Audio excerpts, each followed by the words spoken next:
नमस्कार दोस्तों, स्वागत है आपका कटाक्ष क्राइम स्टोरी में। और आज हम बात करेंगे दिल्ली, हरियाणा, राजस्थान सहित आधा दर्जन राज्यों की पुलिस के लिए सरदर्द बना उस कुख्यात गैंगस्टर संदीप और काला जठेडी की। झपटमारी से शुरू कर मोस्ट वांटेड बनने तक का सफर। आज जानेंगे कौन है काला जठेडी जो दुबई से इशारा कर दिल्ली में कराता था वारदात। जुर्म की दुनिया में लंबे समय से सक्रिय काला जठेडी का नाम दिल्ली में हुई पहलवान सागर धनखड़ की हत्या के बाद अचानक से सुर्खियों में आया था। फिलहाल जेल में बंद सुशील कुमार ने भी जठेडी से जान को खतरा बताया था और आसपास के एक दर्जन राज्यों को काला जठेडी की तलाश काफी समय से थी।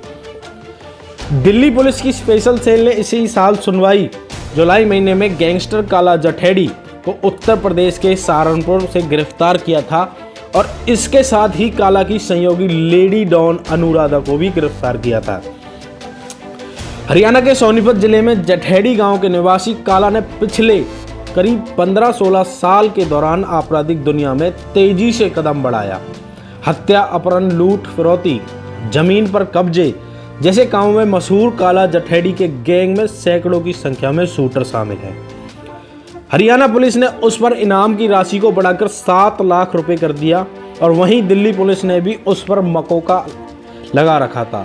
वैसे जिन लोगों को मकोका के बारे में नहीं पता है तो हम बताते हैं कि मकोका क्या होता है।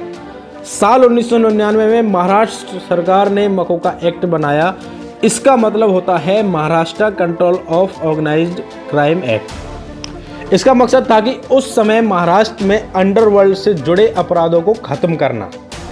दिल्ली में बढ़ते हुए क्राइम के साथ साल 2002 में दिल्ली सरकार ने भी इसे लागू कर दिया था। फिलहाल महाराष्ट्र व दिल्ली में यह कानून लागू है।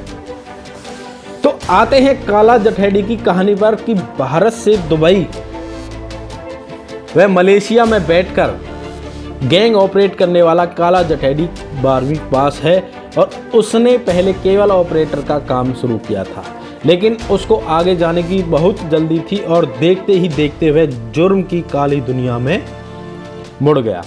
साल 2004 में जठेडी के खिलाफ झपटमारी का केस दर्ज हुआ था और फिर कुछ साल बाद ही हरियाणा के सांपला और फिर गोहाना में हुई हत्याओं में उसका नाम आ गया और फिर उसने कभी पलटकर नहीं देखा। रेसलर से बन गए गैंगस्टर सुशील कुमार ने भी दिल्ली में जमीन की खरीद फरोख्त सहित अन्य काले कारनामों के लिए जठेडी के साथ हाथ मिला लिया था, लेकिन सागर धनखड़ के केस के बाद दोनों की आपस में दुश्मनी हो गई थी।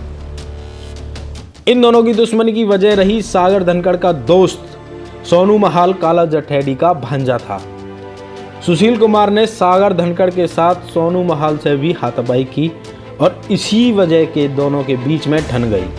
अब बताया जाता है कि काला जठेडी के ऊपर लॉरेंस बिश्नोई का हाथ है और पिछले साल 2 फरवरी 2020 को गुड़गांव पुलिस संदीप और काला जठेडी को फरीदाबाद अदालत में किसी केस के चक्कर में पेशी के लिए लाई थी और उसे वापस ले जाने के दौरान फरीदाबाद गुड़गांव हाईवे पर बदमाशों ने पुलिस की बस को घेर कर ताबड़तोड़ गोलियां बरसाकर काला जठेडी को फिल्मी स्टाइल में छुड़ा के ले गए।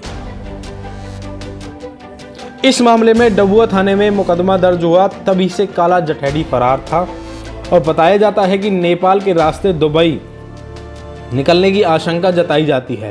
तभी से हरियाणा पुलिस काला जठेडी के पीछे हाथ धोकर पड़ी है और इनाम की राशि को बढ़ाकर 7 लाख रुपए कर दिया था।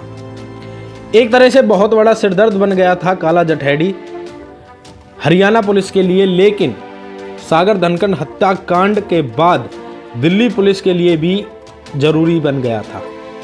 काला जठेडी इसी साल जुलाई में उत्तर प्रदेश के सहारनपुर से उसको व लेडी डॉन अनुराधा को गिरफ्तार कर लिया था। दोनों सरदार की वेशभूषा में थे और फिलहाल काला जठेडी और lady don Anuradha Tihar jail में हैं। कहानी अच्छी लगी हो तो कमेंट अवश्य करें और दोस्तों, हम युवाओं से ये हाथ जोड़कर अपील करते हैं कि ऐसी कहानियों को सिर्फ कहानी के तौर पर लें, क्योंकि ऐसी जिंदगी या तो पुलिस की गोली या फिर जेल की चारदीवारी के पीछे खत्म होती है। तो दोस्तों, अपना और अपने परिवार का ख्याल रखें।